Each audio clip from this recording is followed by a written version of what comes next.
I just thought I'd show you what it looks like underneath this grate. Now I could have gotten most of this off with the tool, but I suspect there's some up inside the well here. Hi, my name's Gerry. I'm a twin troller boat owner and a lifelong fisherman. And welcome to my YouTube channel, Lunker Fishing. Well, that little blue dot in the middle is me, and you can see the rain is coming right on top of us. I don't know how long I'll stay out today. What is this? Well, it's a tool. I made it. Some of you have seen this before. I even have a video showing how to make it. It's a weed removal tool. What does it do? Well, the twin troller is great at going through weeds for the most part. Lily pads, over logs, over debris, as long as it's not a loose weed that's all the way to the surface, like hydrilla. I've gone through bulrushes and buggy whips and just literally knocked them down. Ones that are way taller than my head, and it just plows right through that. This is amazing what it will go through. This is like a boat on four-wheel drive. But there are two kinds of weeds that I know of that cause a problem. One is hydrilla, which is a weed that grows all the way to the surface and will actually mat on the surface. And for you guys who maybe are up north and maybe other states have these and I'm not aware of it, Eurasian milfoil. Eurasian milfoil will grow up to the surface just like that and mat, but it's not as thick. But it's a soft weed, just like hydrilla is. This is what hydrilla looks like. Now this is all dried out. I actually just pulled this off the bottom of my trailer. And each of these little clumps where you see they're kind of still green, they would be, you know, 1.5 inches across. They'd be that thick when they're wet. And these, when they're under the boat, will suck up into the motors, especially if you're going above slow speed. If you've got it on full speed, it pulls up enough water that it sucks those things right in, and they get matted all over the bottom of this grate, causing a problem. Let me show you what that looks like.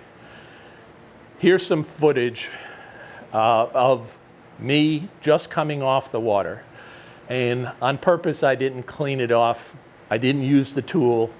And you can see how much weeds are underneath the hull of the boat. A lot. Both sides are just full of it. And that's what this tool is for, to get it off the bottom of the boat. Well, how do you use the tool? I have been contacted by a number of people who have seen my video about making this or seen how I have talked about using this. I never leave the shore without this in the boat, but I've never really showed it in use. So let me do that. If you could give me the middle thing. There you go. Thanks. Because we're kind of a little bit clearer water here.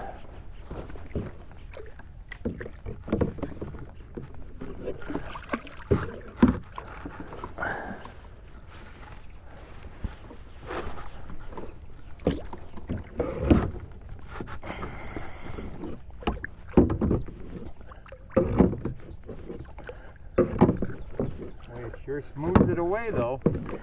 Yeah, well, it's a lot better than reaching underneath there. I hear that. Well, it's funny because I just had a brand new owner write and say he didn't get 10 feet. Yeah, weed. And I told him, I said, you, first of all, slow down on the speed. Yes, sir. And you know when. Well, yeah. See it right there. And another thing is, you need to make this tool. And I sent him a link to the video, and he wrote back and said, Wow, thank you for making that video. Yeah. I'm going to get one of those, and I will have it Yep. by the next time I go out. And talk about low cost on material. Yeah, well, You know. And you fancied it up with the little clear plastic. well, I do that to keep it from scratching the boat.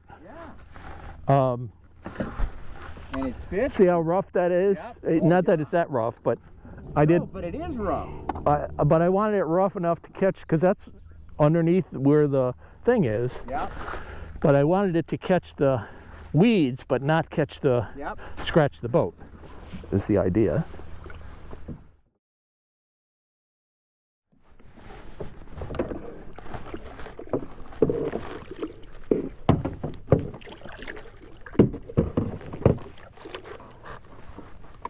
Feeling anything? Yeah, I could see it coming up. So, but it's much less than I thought Yeah.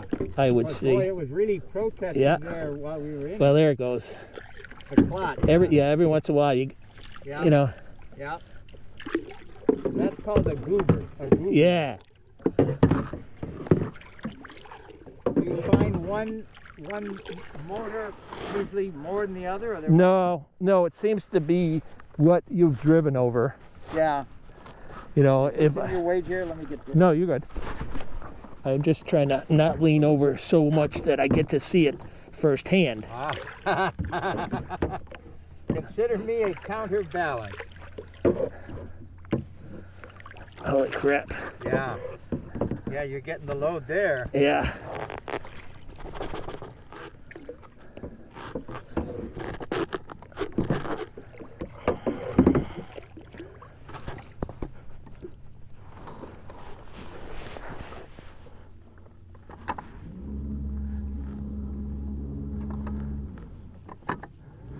Just trying to get away from that so I don't keep sucking it back up. Yeah. I think I cleared some large quantities. Yeah. Yeah, you had a couple of really big globs that came out at once.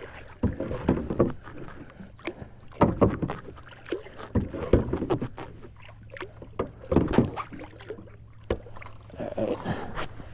Let's try the other side.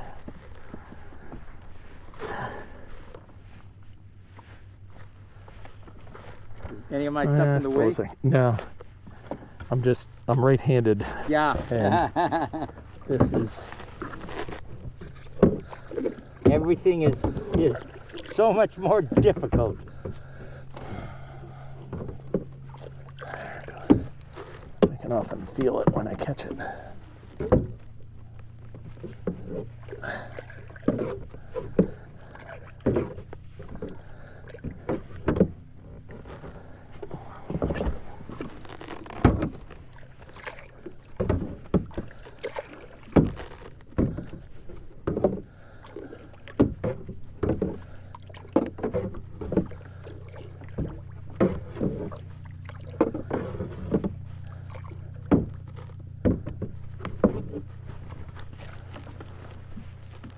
I've thought about doing a video just on. Yeah. On green power.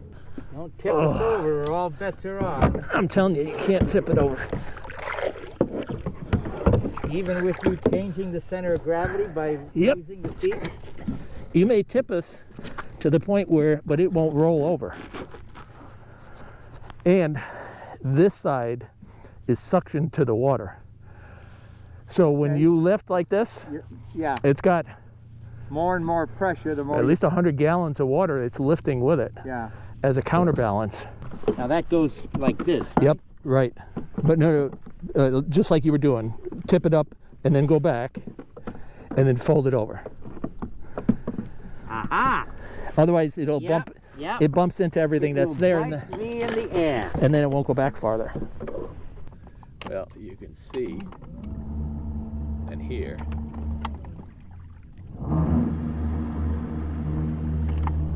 That I got everything cleared off. I keep this in the boat. I have a lanyard on the top part of it. If I'm going to clean the left side of the boat, I put the lanyard on my left hand. If I'm going to clean the other grates. I'm gonna put the lanyard on my right side. In this case, I wanna show you on the left. So I take this out, put my hand through here. Why is there a lanyard? Because this is solid metal and it doesn't float. And it's important to me. I want to make sure I have this when I need it. So I take this, I'm sitting in my seat. I just reach down over the side with this, stick it in the water, and I swish it back and forth. This part does the work. This just allows me a way to grab a hold of this without leaving the seat or without laying down in the boat and trying to reach over the side. I've tried that. I can't reach over the side and around the bottom. So I sweep this back and forth, and this will hook onto those weeds, and eventually you'll pull most of them off, if not all of them. I have raised this seat by 4 inches. There's a block of wood here, and then there's a seat slider here, and they both accumulate to about 4 inches. So that means I am that much higher in my seat. Well, this is a little bit difficult to reach down this low. So I am going to, in the future, when I get around to it, make this 6 inches longer here. Well, what will 6 inches give me? This is here, and this is, right here is as high up as it'll come. Here's a rod holder here. Normally this rod holder is pointed backwards and it's just here to hold a rod pointing towards the back of the boat. I do the same thing with the other side. The rod holder that's in the front is generally holding a rod that way. I've usually got another rod in my hand that I'm fishing with, and I've got room to put another one at least or 2 on each side. That's a lot of rods. So I find this helpful, but is this in the way? This I measure to be 6 inches. I use the little scale that's built into the boat. Thanks, Frank, good idea. If this is as high as it will go, and this is 6 more inches, that means that the top of this, what I'm holding on to, will be up this high and be a lot more convenient for me with the raised seat. In the original position, if you still have your seats that way, this height worked fine for me. I never had any issues with it. I'm only considering changing this because I want it to be a little bit taller so that it's more convenient. So I want this to be up about here so that when I'm sitting down, I can reach over the side and make this work back and forth. So how do you make one of these? I'm going to put a link right up here to the video I showed of making this. It's got the dimensions, it's got how I did it. Let me just tell you real quick, it's 3/8 inch rebar. I bent this on a corner at a specific angle, and I show you that in the video. I bent it on this corner at another specific angle. I showed you in that video. This is 1/2 inch CPVC pipe, which slides right over this. So I bent this angle first. This was still straight. I put this, slid this on here, and then I bent this angle. There's clear plastic tubing running the length here. This is what I grab hold of. It's a little bit rusty over time. I did paint this rebar with Rust-Oleum before I did all this, but it's always going to rust a little, and I didn't want to be holding on to it and then getting my hands all rusty. There's a small piece of plastic tubing here and a small piece of plastic tubing here. Why are these two here? When this is underneath here, this sticks in this far before the opening where the grates are. So the grates are from here to here, and this plastic piece and plastic tubing just keeps the boat from being all scratched up underneath. But I wanted this open because it's got a little texture to it that allows the weeds to kind of catch on it. So I catch weeds, I pull them out, I go like this, I shake them off, I go back and I get more. That's how it works. Now, where do I keep this in the boat? I keep it in the back of the boat, but I have a space that seems to work good for me. You can keep it wherever you want. I'll show you in a second. I keep it in a space so that it is upright like this. If you're concerned that you don't like it that way, you can always just lay it on the deck of the boat in the back. You can step on this. It only sticks up 3/8 of an inch. You can just lay this on the deck of the boat if you want. Let me show you where I put it. I slide it in like this underneath the wires that are here, and I stand it up. I've got the short end on this side where the lanyard is, and the long end is back here. Now I can do the same thing on this side. Same exact thing over there. It doesn't interfere with the motor at all. It doesn't interfere with anything else. It is more convenient for me, generally, to keep it on this side because I'm right-handed. When I'm sitting in the seat, I spin the seat around, reach over, I grab this with my right hand, pull it out, and I put on the lanyard and go to work. Where's another place that you can put this if you don't want to put it standing up? Just throw it on the floor, tuck it over to one side. You can step on this with no issue. This one's way out of the way. Put it the other way if you want. It's a great way to store it, and it's not going to go anywhere. So I hope you got something out of this video. If weeds are an issue to you, it's real easy to make, very inexpensive, and it works great. If you like it, try it. If you fish in a place that has no weeds, probably no fish, then you don't have to worry about it. But if you fish in places like I do, I fish mostly in lakes that are swampy around the shorelines, and that's where I'm fishing, in the swampy areas or on the edges of it or around a lot of hydrilla. Thanks for watching my video. If you haven't subscribed, feel free to do that. If you have, I appreciate that. Until next time, goodbye now.